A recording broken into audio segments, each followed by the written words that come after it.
الحمد لله و الصلاة و السلام علی رسول الله صلی الله علیه و علی آله و اصحابه و من والاه. دوستان عزیز، راستی همین نوار چند روز است که در شبکه‌های اجتماعی دور میزند. این نوار رو اکثریت ما و شما امروز دیده ایستادیم. واقعا حالت خیلی زیاد گذشته است. حتی از دوران جاهلیت هم نعوذ بالله خیلی گذشته است. حقیقتا یک واقعه به یادم آمد که در دوران پیامبر صلی الله علیه و سلم در مدینه منوره شده بود. پیامبر صلی الله علیه و سلم با یهودی اهل مدینه، یک چند قبیله های یهودی بود، بنی قینقاع، بنی نضیر، بنی قریظه، یهودی ها بود. پیامبر صلی الله علیه و سلم با آنها عهدنامه صلح بسته بودند، ولی یکی از همون قبیله ها که با نام قبیله بنی قینقاع بود، یک زنی مسلمه به یک دکان می درآید، دکان یهودی بود.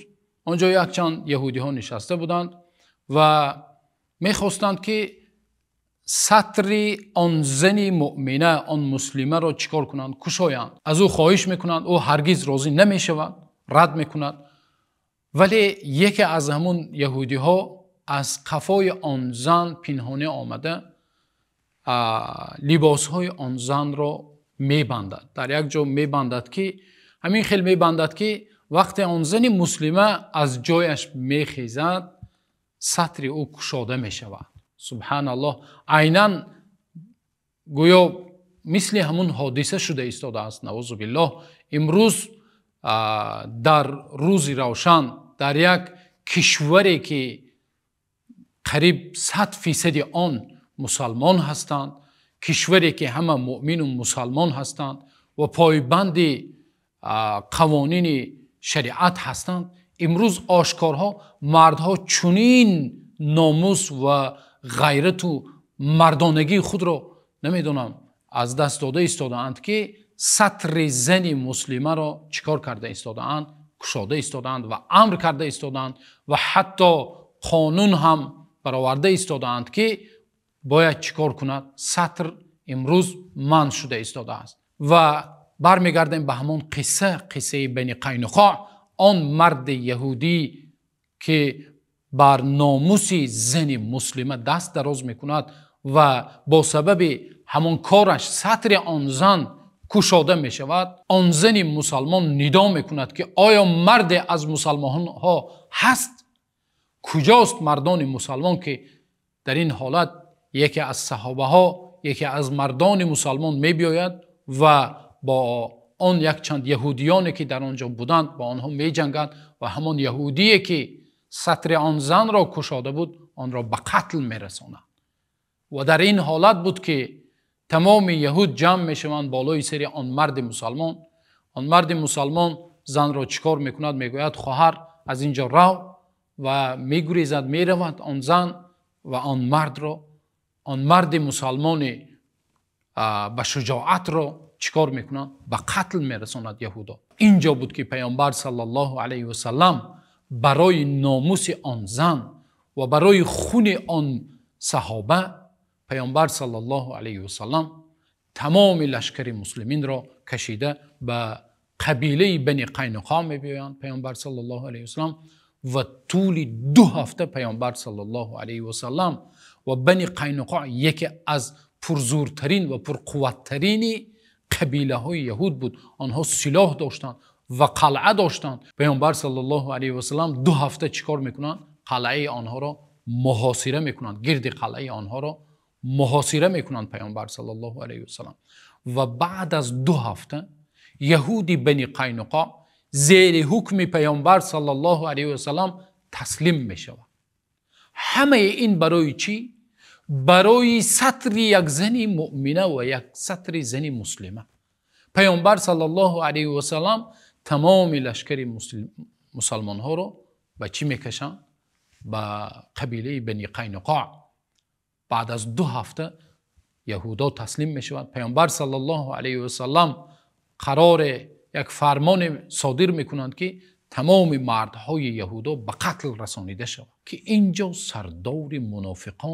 سردار منافقان اهل مدینه عبدالله ابن ابی ابن سلول می بیاید و به نزد پیامبر صلی الله علیه و سلم یک چند روزها پیش بعد از جنگ بدر اسلامش را اعلان کرده بود، ولی باطنا منافق بود. چنانه که الله حق سبحانه و تعالی در سوره بقره بیان کرده است: و من الناس من یقول آمنا بالله و بالیوم الاخر وما هم بمؤمنین فی قلوبهم مرض فزادهم الله مرضا ولهم عذاب الیم بما كانوا یکذبون. الله میگوید از بین مردم انسان‌های هستند، نفرهای هستند که آنها میگویند ما به خداوند و به روز قیامت ایمان آوردیم، ولی آنها در حقیقتا ایمان نآوردند. آنها فقط با زبان میگویند ما مؤمن و مسلمان هستیم، اما در قلب آنها کفر جایگیر شده است. فی قلوبهم مرض، الله میگوید در دل آنها مریضی هست، بیماری هست. فزادهم الله مرضا، و الله حق سبحانه و تعالی اگر امروز توبه نکنه، آن نفرانی که امروز در دل بیماری داره و بر ضد اسلام مثل ابی ابن سلول امروز مبارزه بردن میخواهد، امروز آشکار جنگ علیه اسلام و تعالیم شریعت اعلان کرده ایستاده، اما دعوای مسلمانی میکنه، اگر امروز از آن بیماری هایی که در قلب داره توبه نکنه، فزادهم الله مرضا، الله حق سبحانه و تعالی میگن بیماری هاش طرف زیاد میشود، ولهم عذاب الیم، و آنها را چه است؟ عذابی دردناک و المناک منتظر است. سبحان الله. عبدالله ابن ابی ابن سلول میبیاد به نزد پیامبر صلی الله علیه و سلم، خواهش میکند، زاره میکند، التماس میکند، یا رسول الله، میگوید، حتی میگویند دستانش را به جیب پیامبر صلی الله علیه و سلم میدرورند. پیامبر صلی الله علیه و سلم ارسلنی میگویند، وای حق ارسلنی، دستت را بگیر از من. غضب‌آلود میشود، اما زاره و التجا میکند که یا رسول الله. منافق بود، میگوید آنها شریکان من هستند، یهودا را در نظر دارد. عفو کن، میگوید پیامبر صلی الله علیه و سلم، با امید آنه که این منافق توبه کند، با امید آنه که میگویند این نوع اسلام را قبول کرده است، با امید آنه که ایمانش زیاد شود، پیامبر صلی الله علیه و سلم به همین خاطر چیکار میکنند؟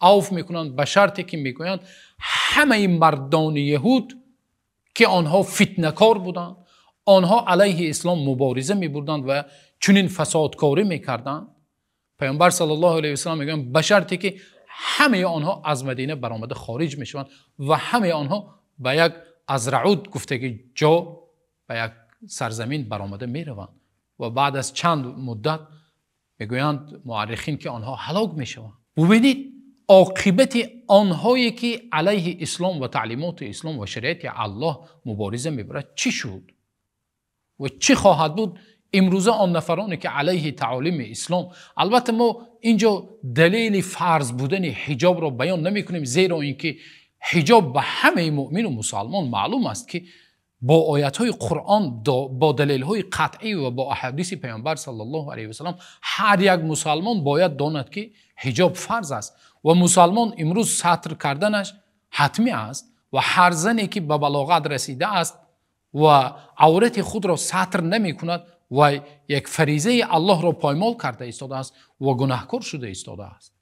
و آنهایی که رویمال زن مسلمان را کشیده ایستاده اند، آنها ضد حکم الله مبارزه برده ایستاده اند. یعنی آنها گویا دعوا دارند که دعوای اسلام و مسلمانی، ولی با تعلیم اسلام و با خداوند جنگ اعلان کرده ایستاده اند. نعوذ بالله.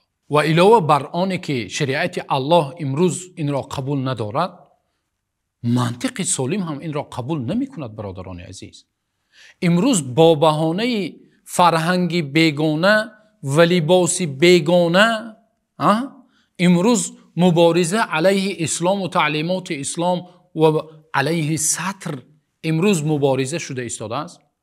آیا آن دختران و آن زنهایی که امروز لباس افرنجی، لباس اروپایی میپوشند یا به قول مینیوبکه میپوشند یا نیم برهنه میپوشند، آیا آن به فرهنگ ما و شما یگان ربط یا دخالت دارد؟ برای چی ما علیه آن مبارزه نمیبریم با نام فرهنگ ملی یا فرهنگ بیگانه؟ امروز آیا سبحان الله برادران عزیز، مردم به مریخ رسیده ایستاده است. ما تا حال فرهنگ بیگانه و اینو با یک سطر زن یا با ناموس امروز کل مردم مبارزه میبریم و به ناموسشون میرسیم. سبحان الله. این بود بعضی گفته های بنده در این موضوع.